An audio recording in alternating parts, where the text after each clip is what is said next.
नमस्कार शिक्षक मित्र हो. वर्गामध्ये आपले विद्यार्थी दिलेल्या संख्या अचूक ओळखतात, वाचतात देखील. पण ज्यावेळेस ना ह्या संख्यांचं लेखन करायचं असेल, त्या ठिकाणी मात्र आपल्याला निश्चितच विद्यार्थ्यांना समस्या आलेली दिसून येते.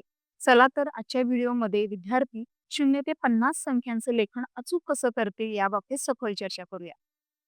संख्यांचे लेखन करत असताना मुळात पहिल्यांदा संख्या वाचन मुलांना करता येतं का? हे आधी आपण पाहिलं पाहिजे. जर संख्या वाचन येत असेल, तर तिथून मुलांना संख्या लेखनाकडे घेऊन जाण्यासाठी एक उदाहरण, एक नियम आहे. काही त्याच्यातला एक नियम आपण आज पाहूया. स्वतः एक संख्या लिहिते कोणती? ठीक. 28 संख्या लिहिते. ठीक आहे. लिहा.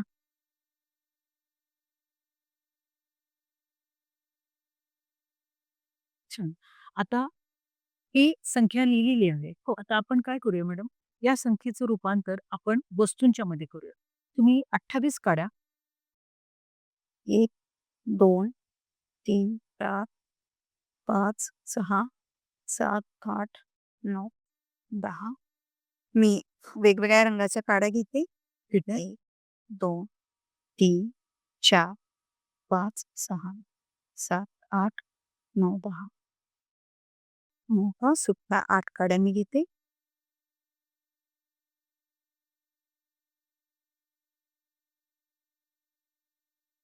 ओके. आता याच्यामध्ये 28 तुम्ही काढलेल्या ह्या काड्यांच्या मध्ये किती दशक आहेत ते इथं मांडा आणि किती एकक आहेत ते इथं मांडा. ठीक आहे. या ठिकाणी मी आता दशकाचे 2 गट्टे केलेले आहेत. समजा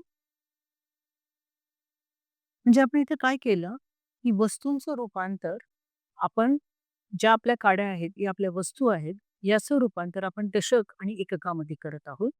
त्याच्यासाठी आपण 2 दशक घेतले हो, आणि नंतर शिल्लक राहिलेले एकक इथं घेतले. बरोबर. आता हे किती दशक झाले? हे 2 दशक झाले. 2 दशक. 2 दशक म्हणजे किती? 20. लिहा इथं.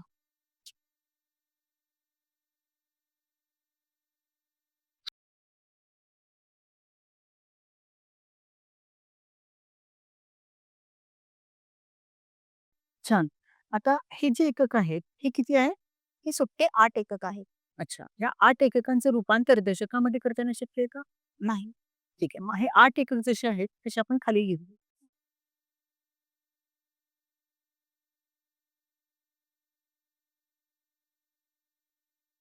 ठीक आहे. आता हे 2 दशक ज्याचे झाले 20 आणि हे एकक 8 त्याचे 8 आहेत तसे. मग असा आपला शब्द तयार झाला. 20 अधिक 8 किती झाले? इथं अधिक चिन्ह काढा. अधिक चिन्ह हा संकेत असतो हो, संख्या मिळवण्यासाठी. मग 20 अधिक 8 हा कितीचा शब्द झाला? 28. लिहा खाली.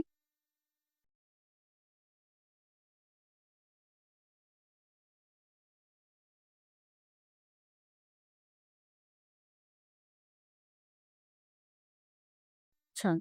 अशा पद्धतीनं आपण मुलांना संख्या वाचनाकडून संख्या लेखनापर्यंत आणू शकतो. आता संख्या वाचनामध्ये अभिप्रेत असणारे दशक आणि एकक पहिल्यांदा मुलांच्याकडून सुट्टे करून घ्यायचे. त्याच्यासाठी वस्तू रूपात काहीतरी मांडून घ्यायचं. त्याचं रूपांतर करायचं दशक आणि एककामध्ये. दशकामधली जी संख्या आहे ती खाली लिहून घ्यायची.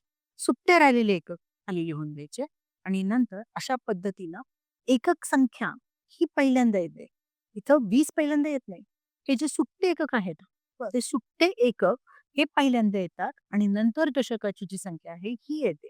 हे मुलांना एकदा समजलं, की मग मुलांना कुठलीही संख्या लिहिताना अडचण येत नाही. ठीक. धन्यवाद.